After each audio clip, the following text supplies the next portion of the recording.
Là, je passe un message surtout aux autorités, au pouvoir public, qu'il essaie de faire aider cette association parce que il y a un nombre énorme de toxicomanes. Pour 2016, j'espère qu'ils vont donner plus de soutien.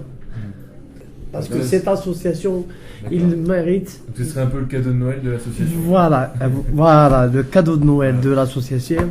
Pour que tu saches, il y en a qui mangent que ici. Tu sais, chaque jour, il y a un repas offert. Il y en a, hein, parce qu'il n'y a pas assez de place pour les toxicomanes. Il y a 100 passages par jour, vous imaginez quand même à peu près, c'est ça. Hein. C'est le minimum. C'est le carré le plus fréquenté de France. Hein. Donc vous imaginez 100 personnes dans cet espace. 160, pas facile par jour. Hein. Ouais, c'est énorme. Hein. Même le restaurant d'en face n'en fait pas autant. C'est énorme. Voilà. C'est génial, c'est beau, voilà, moi je tire mon chapeau, j'ai dit bravo. Il y a le don des uns, le don des autres, voilà, qui participent, c'est tout le monde, c'est tout un ensemble. Ils essaient de faire ce qu'ils peuvent, même par rapport aux vêtements, ils attendent, ils n'ont pas les moyens pour ça, mais il y a des gens qui donnent des dons, qui ramènent parce que ils sont passés par ce milieu où ils savent la souffrance qu'il subit un toxicomane. Là, pour le coup, il y a eu les 20 ans de Ego dernièrement. De Step. Il y a eu une fête. Donc déjà, nous les usagers, ça nous a permis ça nous a remis un peu de baume au cœur et ça nous a remis un peu de plaisir. Maintenant, Abdelhani, il parlait de financement, de budget, tout ça. Bien sûr, ça c'est toujours le même problème, hein, de toute façon. Maintenant, Ego, ils font ce qu'ils peuvent. Ça, j'en doute pas. On a un gros problème au niveau des locaux. Hein, ça, c'est quelque chose qui revient sans cesse parce que forcément, ça joue sur le groupe après. On est tous serrés les uns contre les autres. Même si on veut partager des idées, on n'arrive pas.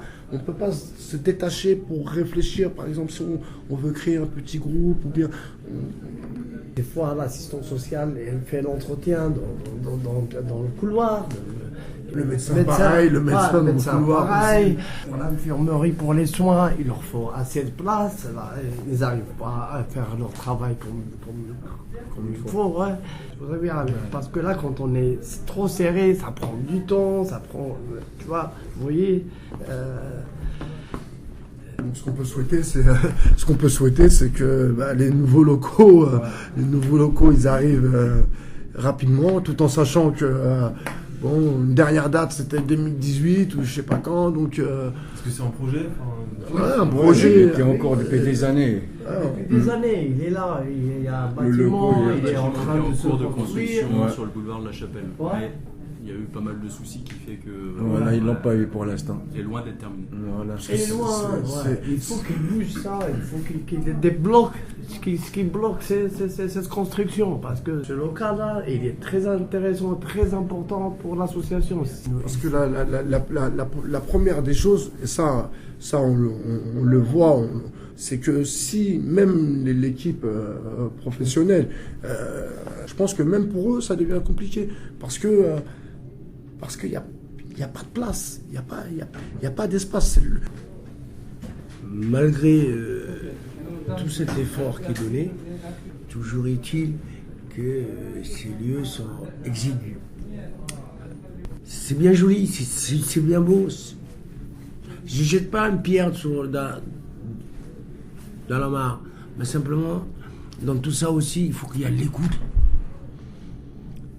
S'il n'y a pas d'écoute, tout ce qui gravite autour va s'écrouler. Mais l'écoute, c'est important. C'est pas parce que je vais te donner ton cachet, parce que voilà, tu m'emmerdes, il y a l'autre qui va passer, et ainsi de suite. L'écoute. L'écoute du personnel, entre vous. Usagers. Tu voulais dire quelque chose? En parlant du respect, je reviens à sa question. Lorsque les personnes viennent ici pour chercher son traitement, il n'a même pas un seul gramme de patience dans le corps. Il ne peut pas se patienter en attendant le médecin qui l'appelle pour qu'il lui donne son traitement. Dès qu'il y a quelqu'un qui rentre, lui aussi il faut qu'il rentre. Alors du coup, il se retrouve à 4 ou 5 à l'intérieur. Ce que je veux dire, c'est que même s'ils changent, voilà, et parmi ces personnes que vous dites, certaines personnes, ils veulent s'en sortir, certaines personnes, ils veulent rester dedans à vie. Mais c'est un choix que les uns et les autres le font. Ben justement, il faut choisir entre celui qui veut s'en sortir et celui qui veut pas s'en sortir. Non, Si. je suis pas d'accord. Si, moi. Il n'y a pas de choix à faire là. Si, il On y peut a pas un faire comme choix. ça. aussi. Non, On peut pas faire comme ça. aussi. Eux, ils ne peuvent pas faire ça parce qu'il est inscrit, il vient, il prend sa dose. Je suis d'accord avec toi, il n'y a pas de problème. Voilà, parce qu'ici, c'est un lieu d'addiction. Alors, tous le même souci, c'est C'est un l'addiction. CST.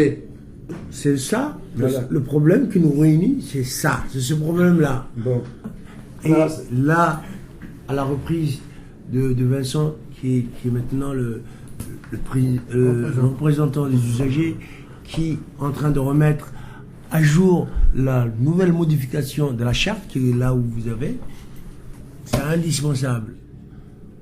Mais, tout en lisant, hein, il n'y a pas de sanction. Mais la 10e prend un sens. Tu peux la lire. Ouais, en respectant. En respectant En acceptant. en acceptant. acceptant En et respectant cette charte, tu seras toujours le bienvenu à Ego.